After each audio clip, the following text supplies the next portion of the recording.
자, 원장님, 그럼 저희는 이어서 치과 수면 마취를 통해서 구역 반사를 해결했던 케이스에 대해서 네. 백 원장님께서 설명해 주시겠습니다. 알겠습니다. 그래서 구역반사 케이스들 중에 하나를 설명을 해드릴 텐데 그렇게 오시는 분들이 공포가 굉장히 심하신 분들이 많거나 또 공포가 없음에도 구역반사만 있는 분들도 있는데 이번 네네. 케이스는 공포가 매우 심하신 분입니다. 이분은 그 공포도 매우 심하셨고 공황장애도 있으셨고 여러 가지로 좀 치과 치료에서는 힘든 부분이 많으셨는데 여러 가지를 좀 해결하기 위해서 저희 치과를 방문해 주셨습니다. 저희 검사를 해보니까 치아가 하나 깨져 있고 다소의 충치 치료들이 필요해 보여서 일단 수면으로 충치 치료를 진행하기로 했습니다. 근데 이제 수면으로 진행을 할 때 충치치료 단순히 하나만 있다면 한 번에 끝날 수 있지만 이분 같은 경우는 신경치료 해야 될 게 양쪽으로 하나씩 있으셨어요. 신경치료를 해야 될 때 한 번에 끝나지 않죠. 최소 2번, 3, 4번까지 이어지는 경우도 있는데 이런 분은 모든 치료를 다 수면으로 해야 될 정도로 구역방사가 굉장히 심하셨어요. 한 번에 신경치료 끝내긴 힘들고 그래서 최소한으로 하자. 그래서 2번의 신경치료를 다 끝내드렸습니다. 그래서 첫날 수면으로 신경치료를 했고요. 그 다음번에 수면치료에서 그 신경치료를 마무리하면서 그 신경치료를 마무리하고 나면 그 치아는 전체를 씌워야 되기 때문에 보철치료가 필요하십니다. 그럴 때 치아를 다듬고 본을 뜨는데 본 뜰 때 비슷한 부위에 있는 충치를 한 번에 치료해서 본을 한 번에 떠서 마무리할 수 있게끔 진행을 했습니다. 그럼 원장님, 그러면 이분은 실제로 내원을 3번 했고요. 치과 수면 마취는 2번에 하신 건데 한 번은 수면을 안 하신 거잖아요. 그렇죠. 그게 아마 크라운 보철물을 붙이는 날이었을 텐데 네, 맞아요. 그날은 별도의 뭐 구역 반사나 이런 거는 어떻게 해결하셨나요? 이분이 워낙 좀 심하셔서 붙일 때도 구역반사가 좀 심할 것이라고 예상이 되었기 때문에 네네. 수면까지 권유드리진 않았지만 아산화질소를 이용해서 진정시켜드리고 긴장을 완화해드리고 예, 예. 그런 다음에 물론 치아에다가 이제 보철을 넣어놓고 조절할 때 어느 정도의 건드림은 있지만 그 엔투어를 이용하면 좀 그게 많이 줄어들으시더라고요. 그리고 구강 내에서 뭔가를 조절하는 게 아니라 보철을 빼서 구강 외에서 조절하고 최대한 입안을 자극하는 거를 많이 줄여서 진행을 했었죠. 그러면 구역 반사를 일으킬 수 있는 자극을 조금 최소화할 수 있는 내원에는 가능한 한 전 수면 마취 안 하고 자극을 돼야 되는 경우는 좀 몰아서 그때 수면 마취를 하고 네. 이렇게 치료 계획이 되는 걸로 볼 수 있겠습니다. 맞습니다. 그렇게 해서 치료가 정말 마무리가 잘 됐던 케이스였죠. 네네.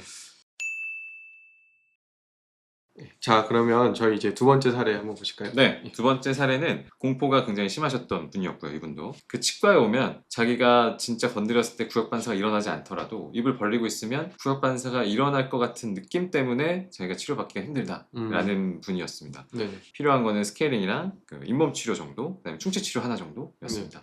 단순하게 수면으로 그 필요한 스케일링, 잇몸 치료, 충치 치료들을 완료를 한 번을 딱 했어요. 근데 다행히도 구역 반사 없이 잘 마무리가 됐기 때문에 환자분의 만족도가 좀 높아져 있는 상태였죠. 네네. 그렇게 해서 치료를 완료를 한번 했던 케이스고 몇 달 뒤에 이가 너무 아프다는 이유로 한번 내원을 다시 해주셨어요. 근데 그때는 이제 엑스레이 찍고 정밀 검사를 해보니까 왼쪽 위에 있는 치아가 뿌리 쪽에 있는 뼈가 많이 녹아 계시더라고요. 이런 경우에는 임플란트가 필요한 상황이었고 예예.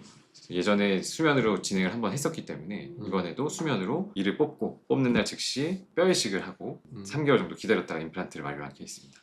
그래서 어떻게 보면 이게 환자분이 원한다고 해서 무조건 하기보다는 네. 이 환자분이 구역 반사로 오시더라도 꼭 수면 마취가 필요한 상황인지 거기에 대한 판단을 한번 좀 하고 치료가 진행된다라고 보면 될까요? 맞습니다. 그래서 구역 반사를 일으키는 원인들이 네. 여러 가지 있다고 아까 말씀해 주셨잖아요. 네네. 그 중에 혀를 자극하는 게 제일 구역 반사의 원인 중에 하나인데 저희가 치료를 하면서 혀를 건드리지 않고 할 수 있는 위엔리 치아의 그 치료라든지 아니면 간단하게 입안 청소만 하는 스케일링 정도라든지 이런 경우는 구역 반사가 좀 덜 일으키게끔 잘 조절하면서 하면 꼭 수면 안 하셔도 하셨던 경우가 꽤 있었어요. 그런 경우는 꼭 수면이 필요하지는 않다라고 보입니다.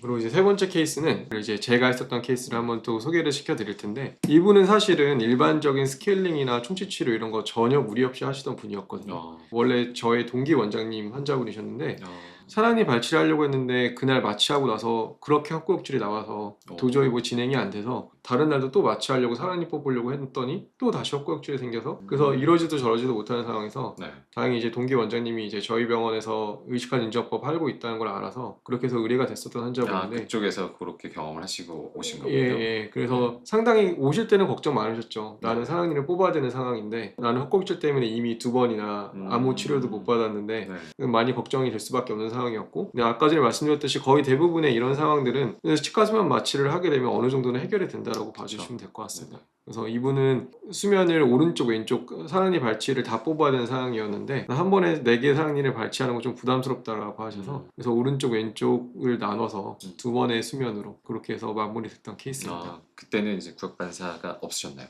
아, 네. 그 치료 중에는 없으셨고요. 또 그때 이후에 저희가 좀 걱정했던 거는 사랑니를 뽑았던 이벤트 이후에 다시 또 저희 병원에 스케일링도 받으시고 충치 치료를 해야 되는 상황도 있었었는데 근데 이제 그런 상황에서 다시 또 수면을 하면 어떻게 할까에 대한 걱정 아닌 걱정이 좀 있었었는데 그쵸. 다행히 그 이후에는 뭐 별도의 의식화 진정법, 뭐 치과 수면 마취 필요 없이 잘 받고 계시는 환자라서 며칠 전에 오셨더라고요. 아, 네. 네.